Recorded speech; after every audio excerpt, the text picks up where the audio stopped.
सिंह साहब इस वक्त हमारे साथ मौजूद हैं। सिंह साहब, चीजों को एग्जैजरेट करके भी बताने की कोशिश की जा रही है क्या कुछ लोगों की तरफ से, जिसकी वजह से इस तरह का कंफ्यूजन क्रिएट होता है? क्योंकि जब जब एलएसी पर कुछ होता है तो यह कह दिया जाता है कि भाई 10,000 स्क्वायर मीटर जो जमीन है उस पर कब्जा हो गया है, चीन हमारी सीमा के अंदर घुस गया है। इसलिए इस तरह से कंफ्यूजन को दूर करना भी बहुत जरूरी है, जो कि आज किया गया है सरकार की तरफ से कि किसी भी तरह 1 इंच जमीन पर न कब्जा हुआ है न करने दिया जाएगा। बिल्कुल, देखिए, पहले तो जो हमारे देश के माननीय संसद हैं उनको ये समझना पड़ेगा कि जो वहाँ पे लैंड ले ऑफ लैंड है वो हिली टेरेन है, वहाँ पे फ्लैट ग्राउंड नहीं है जिससे कि इतना 1000 स्क्वायर फीट चला गया। बिल्कुल, तो बिल्कुल अनड्यूलेटेड टेरेन है, वहाँ पर एलएसी डिफाइंड नहीं है। तो उसमें अनडिफाइंड एलएसी में ये एक परसेप्शन के ऊपर है लड़ाई कि हमारी पहुंच कहाँ तक है, हमारी सीमा कहाँ तक है। हमारे भारतीय सेना के जवान हैं, उनको बड़ी क्लियर सेक्शन है कि इस जगह की आप रक्षा करेंगे।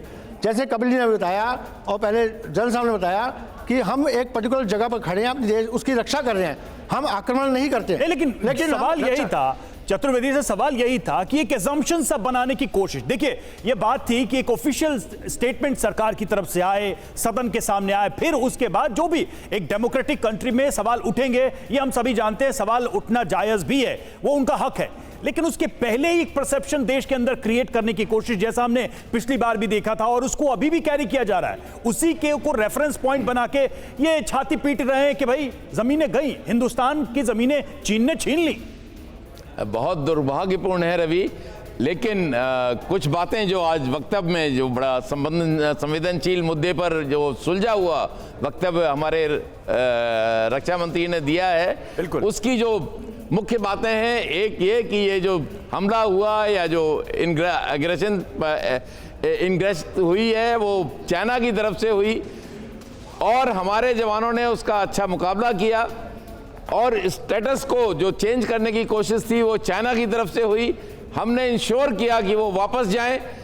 बाद में फ्लैग मीटिंग हुई और कूटनीतिक मुद्दे पर भी उसके पर भी बातचीत हुई है और ये सब चीज़ें जो हैं एज ऑन डेट उन्होंने भारतीय सेना की सजगता, सक्षमता, सतर्कता और शौर्य, पराक्रम और प्रतिबद्धता का जो अभिनंदन किया है, बिल्कुल ये हमारे मनोबल को बढ़ाता है। बिल्कुल सही बात है सर, भारतीय सेना के हमारे सैनिकों के शौर्य को हम एक बार फिर सलाम करते हैं। और कैप्टन श्याम कुमार हमारे साथ मौजूद हैं, क्योंकि देखिए कुछ बड़ा करने की फिराक में थे चीनी सैनिक, इससे तो बिल्कुल इनकार नहीं किया जा सकता। किस तरह आप इस सिचुएशन को एनालाइज करते हैं, क्योंकि शियोकांग यानी तवांग के बिल्कुल पास जहां पर यह सब कुछ हुआ वो जगह 17,000 फीट की ऊंचाई पर है, यानी एक तरह की स्ट्रैटेजिक बढ़त ऊंचाई पर कब्जा करके ये हासिल करने की कोशिश थी चीनी सैनिकों की, जिनके इरादों को नेस्तनाबूद किया गया।